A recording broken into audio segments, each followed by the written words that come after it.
Assalamualaikum warahmatullahi wabarakatuh. Di video kali ini saya akan membuat web server dengan Node.js untuk pemula part 3. Untuk part 2 dan part 1-nya kalian bisa tonton di playlist sebelumnya. Kalian bisa lihat di playlist saya tentang membuat web server untuk pemula dengan Node.js.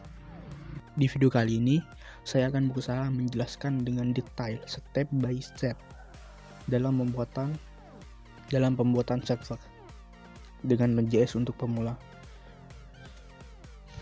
Di video-video sebelumnya, kejelasan videonya itu masih kurang karena saya waktu itu masih belum pede ya guys ya. Untuk sekarang ini saya sudah agak mendingan lah gitu. Jadi saya akan berusaha untuk menjelaskan semampu saya, sebisa saya. Maaf jika mungkin kejelasan videonya masih kurang karena ya gitu, saya ini masih awam dalam dunia public speaking, tapi insya Allah kedepannya saya akan bisa lebih baik lagi jika saya sering-sering latihan.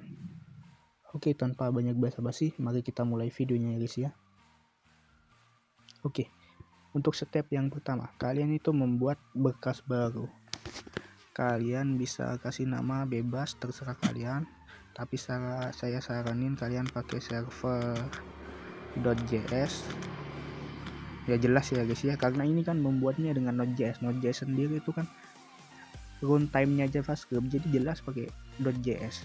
Kalau untuk nama filenya itu terserah kalian, tapi ekstensinya .js.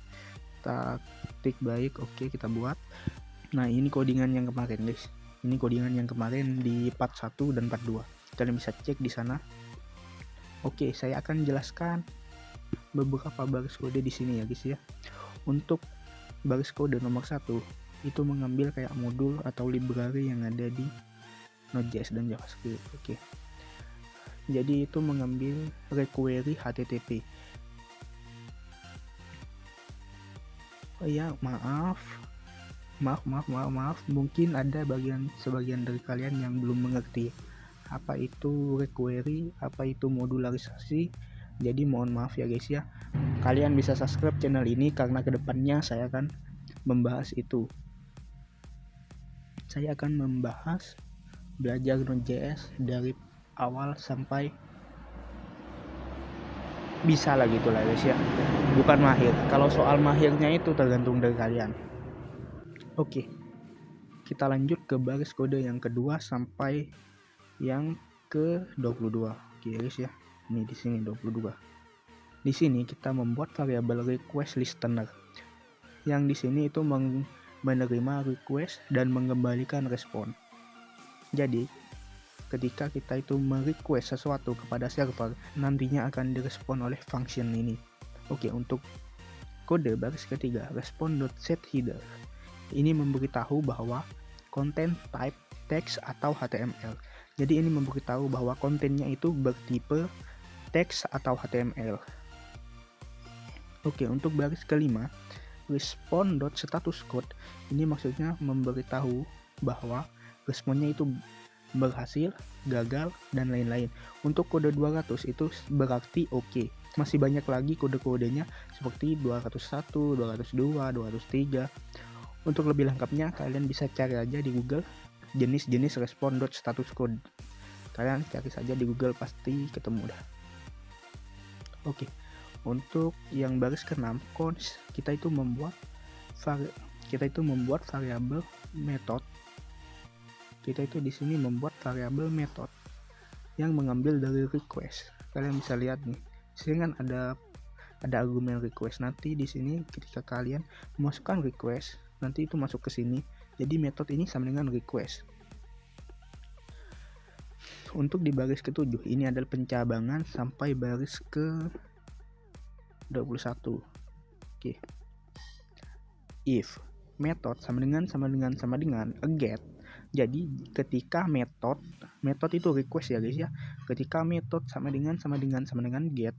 Jadi ketika metode itu sama dengan get, maka respon yang diberikan adalah respon.end. Respon.end itu adalah respon terakhir yang akan muncul di halaman web kalian. Oke. Di sini mengembalikan halo. Ini adalah halaman get. Jadi ini memberitahu bahwa ini adalah metode get. Respon.end akan memberitahu bahwa halo ini adalah metode get. Oke, untuk yang ke-10 ini pencabangan juga sama ya guys ya. Else if method ini gini ya guys cara bacanya.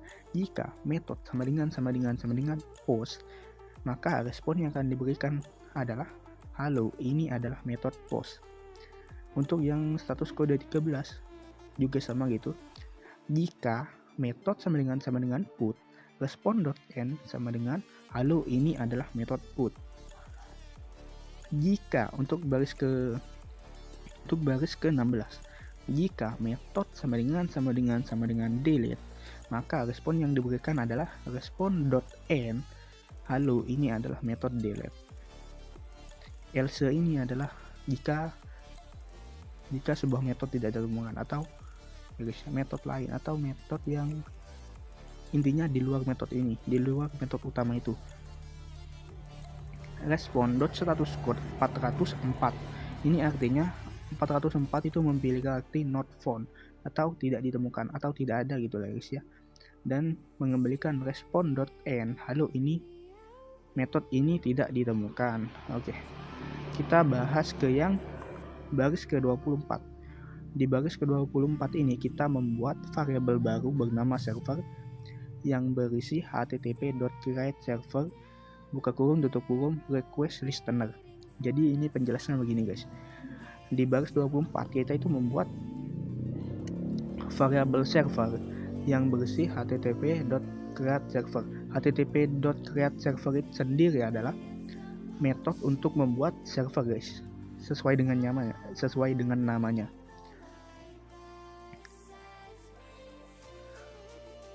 Server yang dibuat itu adalah yang ini nih guys, nih request listener, variabel request listener yang function request listener yang tadi kita bahas di atas.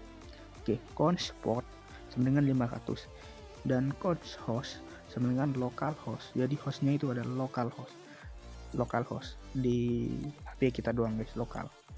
Oke, di baris ke-27 server.listen ini berfungsi untuk membuat server terus berjalan yang berisi argumen port dan host. Dan untuk baris ke-28 nya ini adalah outputkan dan memberitahu bahwa server berjalan pada http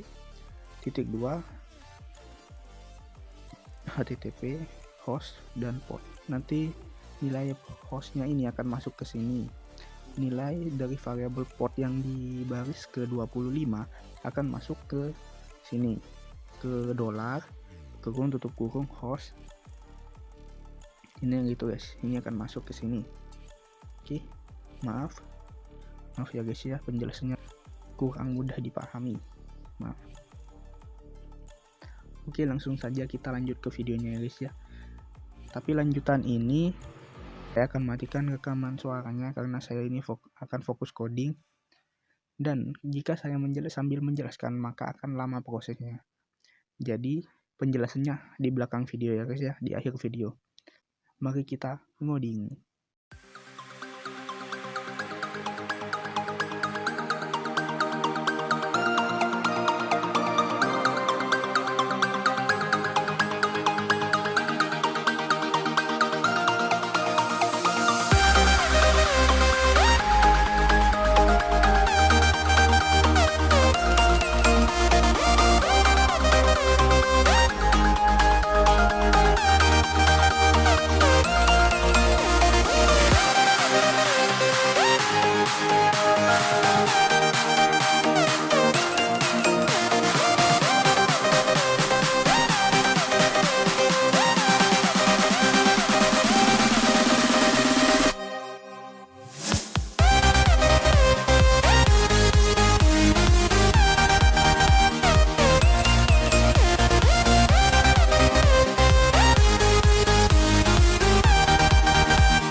Oke guys, kita telah selesai untuk proses codingnya. Di sini saya akan jelaskan beberapa perubahan yang ada pada kode sebelumnya. Oke, untuk baris kode ke-6, kita itu membuat variabel method dan URL yang berasal dari request. Request tadi kan kalian sudah tahu ya guys ya, dari mana. Oke, jadi jika URL sama dengan a slash, maka itu akan menjelaskan percabangan lagi di dalamnya. If method sama dengan get, jadi ketika metodenya itu berupa get, maka respon dari server adalah halo, ini adalah halaman homepage. Kalian kan sudah tahu ya cara bacanya yang else, yang if kalian bisa terjemahkan sendiri. Saya cuma menjelaskan yang atas, pasti kalian yang bawah akan juga tahu. Ini jika untuk baris kode ke-15, jika URL sama dengan /about, maka akan menjalankan pencabangan lagi, yaitu if method sama dengan get. Berarti jika metode yang diberikan adalah get, maka responnya adalah halo, ini adalah halaman about. Untuk 18 pasti kalian bisa baca sendiri itu, kalian karena sama yang di atas. Oke, jadi cuman ini tambahannya. Oh iya, di sini saya mengubah portnya yang tadinya 5000 menjadi 200. Oke, setelah itu coba kita eksekusi kodenya. Eksekusi kodenya di terminal. Untuk mengecek apakah ini berfungsi, kita salin aja ya guys ya. Setelah itu kita pergi ke terminal atau CMD di laptop kalian. Karena saya menggunakan Android, ya kalian tahulah penjelasannya di part 2 kenapa saya menggunakan Android. Kita buka aplikasi terminal for Androidnya. Setelah itu kita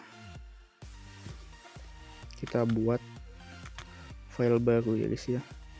Kita buat file baru yang bernama server. Kita masuk ke filenya dulu ya guys ya. Kita masuk ke server dulu, ke file servernya. Setelah itu kita di sini membuat file lagi, yaitu nano sendiri adalah guys, kode editor di Termux. Oke, kita nano server.js. jadi kita itu membuat file JavaScript, kita membuat file server.js. Oke, setelah itu kita tempel yang tadi kita paste di kode editor, di akode yang tadi kita paste di akun ke sini. Itu kita kontrol X Y dan ya. Nah, setelah itu kita jangan lupa ketikkan npm init min y. npm init ini ya guys, membuat konfigurasi package.json. Setelah itu kita klik, setelah itu kita enter, tunggu prosesnya sampai selesai.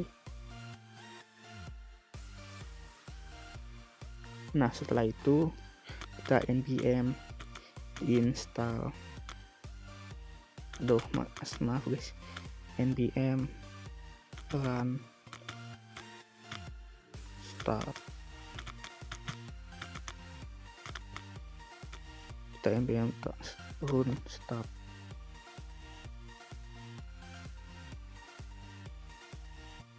Nah, berhasil, server berjalan pada http localhost 2000. Kita copy saja ya guys ya.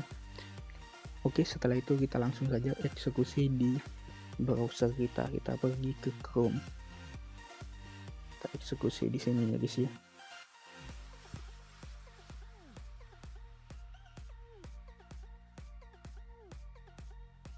Kita eksekusi, kita tempel saja,